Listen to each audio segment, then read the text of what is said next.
Hello and welcome back to my channel. We're shooting an enhancement to the Xterra sleeping platform today. Xterra is in the background, sleeping platform is in the garage.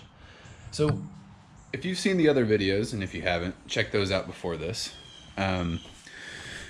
Originally we designed a platform of 2x4s to hold up the extensions that fold over the top of the sleeping platform extender.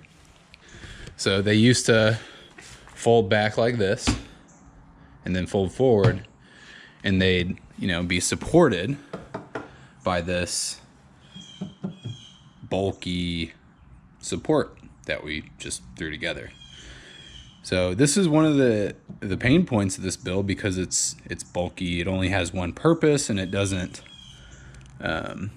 leave a lot of room when you're trying to store it during traveling. So what we've done is we've replaced the bulky supports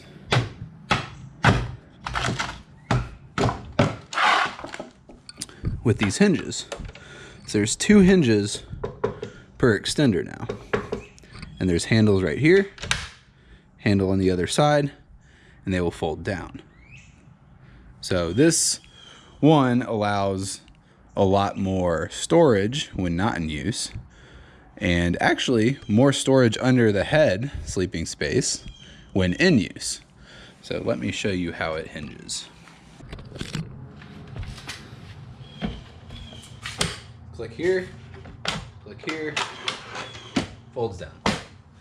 So imagine these as the seats. And they actually do a pretty good representation of the actual height we're talking. As you can see, the old supports are about the same height. So old design over here with these incredibly bulky, cumbersome pieces of wood to hold up the sleeping platform extensions. New design over here where this folds against the seat in the Xterra. And when you're ready to sleep, you pull it up, lock it into place. That's it. So for this build, you're going to need some of these brackets, which I'll put a link in the description below. And you're going to need the bolts and nuts and washers that attach the brackets through the side of the sleeping platform. So here are the brackets, link in the description below. And on the other side, make sure to get big enough washers so that you don't damage the wood, because I use pretty soft wood. So you can go up to a whole inch outer diameter washer. So one thing to note when you're actually doing this build, and I'm not going to throw this in the car to show you, but when we go from hinging upward to this position to downward to this position, you actually have a center console here that you have to worry about. The center console tapers wider at the bottom, meaning these edges have to be changed.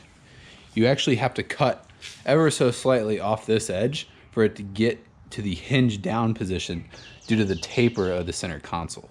So just be aware that when you remove these hinges, you'll have to do some cutting over here, or at least I did, because my tolerances were too tight for the entire taper of the center console.